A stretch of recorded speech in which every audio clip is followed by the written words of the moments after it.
అయ్యయ్యో, ఎన్ని సంవత్సరాలు ఎన్ని లక్షలు మీ మీద ఖర్చు పెట్టి నేను దెబ్బతినేశాను రా.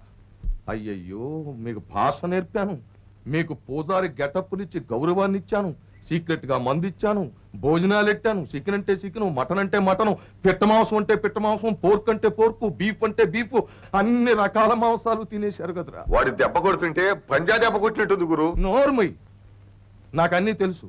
ఆడి మడిసా పెద్ద పులా. ఈసారి ఎవరైనా ఇలాంటి ఆడారి కవర్లు మోసుకొచ్చారంటే ఈ గెటప్లు తీసి పారేసి, అడ్డబొడ్లు తుడిచేసి, జంజాలు తెంపేసి, అంగవస్త్రాలు లాగేసుకుని సాల్ అండర్వేర్ తో మిమ్మల్ని నడి రోడ్లో నడిపిస్తాను. వెళ్ళిపోండి.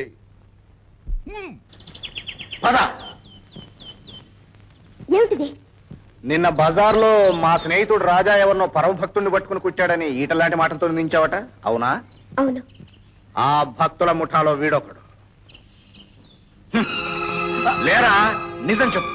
క్షమించండి అమ్మా, మేము చేసే పాడు పనులు ఎదో పనులు ఎవరు చూడకూడదని ఈ వేషాల్లో తిరుగుతున్నాం.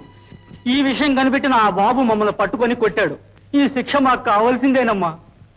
విన్నారుగా, వీళ్ళ విషయం తెలుసుకోకుండా మీరు మా రాజాన్ని నిందించారు. అన్యాయంగా మీరు అన్న మాటలతో అతను ఎంతో కుమిలిపోతున్నాడు.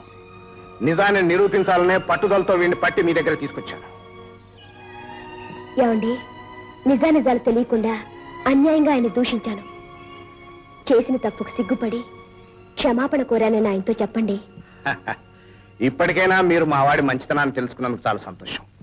ఇదిగో, వీడిని మీరేం చేసుకుంటారో మీ ఇష్టం. వస్తాను. నన్ను క్షమించండి అమ్మా.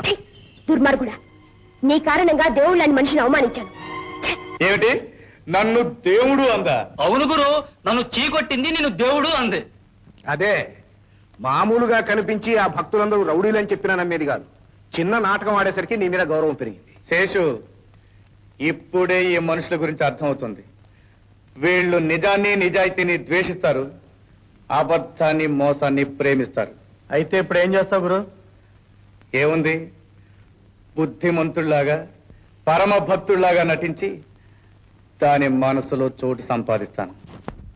ఫ్రెండ్స్, అర్జెంట్ మీటింగ్ ఉందని ఎందుకు కవరెట్టానంటే మనకు ఐడియా అయింది. అదేంటంటే, అవసరం తీరిపోయిన ఆడదన్నా, అలవాటైపోయిన దేవుడన్నా మనిషికి మోజు ఉండదు. ఆయన చేత కొత్త దేవుడైతే భక్తులు సేవెత్తిపోయి చూడడానికి వచ్చేస్తారు, మన కలెక్షన్లు పెరుగుతాయి. అని చేత ఈ ఎర్రి జనం మధ్య మనం ఒక కొత్త దేవుడిని ఎలిపిస్తాం. అమ్మో అమ్మో, కొత్త దేవుడు వెలుస్తున్నాడని జనాన్ని నమ్మించేదెలా? పూర్తిగా వెనకన్నా మధ్యలో డౌట్ వదులుతావే.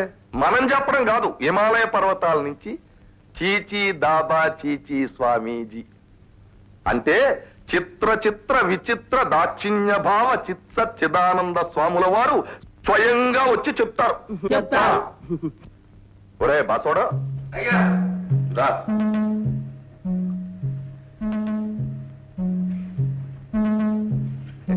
ఫ్రెండ్స్, పాండభూతుల బాసోడు చాలా పవర్ఫుల్ క్రీడిగాడు. మనోడే నిన్నే సెంట్రల్ జైలు దిగాడు.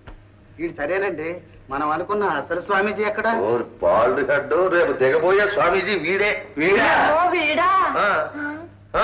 కాకపోతే మనం చేసే లుచ్చా పనులుగా మహత్తులు ఉన్న మహర్షులు దిగొస్తారా? ఈయన సీక్రెట్ గా ఒక చోట పెడతాం, భోజనం పెడతాం, మందు ఇస్తాం, నెలకి 500 ఇస్తాం, స్వామీజీగా యాక్షన్ చేయమంటాం. కానీ వీడే స్వామీజీ అంటే జనం నమ్ముతారా? నమ్మరు, చస్తే నమ్మరు. పైగా చావగొట్టేసి ఏ చెట్టుకో ఏడగట్టేస్తారు. కానీ నాకు పద్ధతి ఉంది. మరి ఇది గెటప్ మారుస్తాం, స్వామీజీ గెటప్ ఇస్తాం, గడ్డం వేసం, కాషాయ వస్త్రాలు, కమండలం ఇవన్నీ ఉంటాయి. పైగా భాష మారుస్తాం, గాలిలోంచి విభూది శివలింగాలు అవి ట్రిక్కులు చేసి ఇచ్చే పద్ధతులు అన్ని నేర్పి అప్పుడు జనం మీద వదులుతాం. సరే బసవడు, అయ్యా, ఈ ఏళ్ళ నుంచి నీ పేరు చిత్ర చిత్ర విచిత్ర దాక్షిణ్య భావ చిత్ సచ్చిదానంద స్వాముల వారు. ఈ పేరు నా నోరు తిరగదే. నీ నోరెందుకు రా తిరగడం? జనం ఆ పేరుతో నిన్ను ముద్దుగా పిలుచుకుంటారు. ఆ మాత్రం పొడుగు గాంభీర్యం పేరులో లేకపోతే పవర్ఫుల్ గా ఉండదు, మరి విలువ ఉండదు. కేడి సోదరా, నువ్వు బాగా ఒళ్ళు దగ్గరెట్టుకుని సావులర్లా నటించాలి. పాత అలవాటు కొద్దీ వచ్చిన వాళ్ళు జేబులు తడిపేవా ఒళ్ళు ఎరగొట్టేస్తాను. తర్వాత ఏడో గాడి వాడిని పిలిపిస్తాను. ఓ 2 రోజుల పాటు ఆ ట్రిక్కులు బొక్కులు అవన్నీ ప్రాక్టీస్ చేయి. ఎర్రా అట్టే కదరా. ఓం హర హర మహాదేవ్, ఓం హర హర మహాదేవ్, ఓం హర హర మహాదేవ్.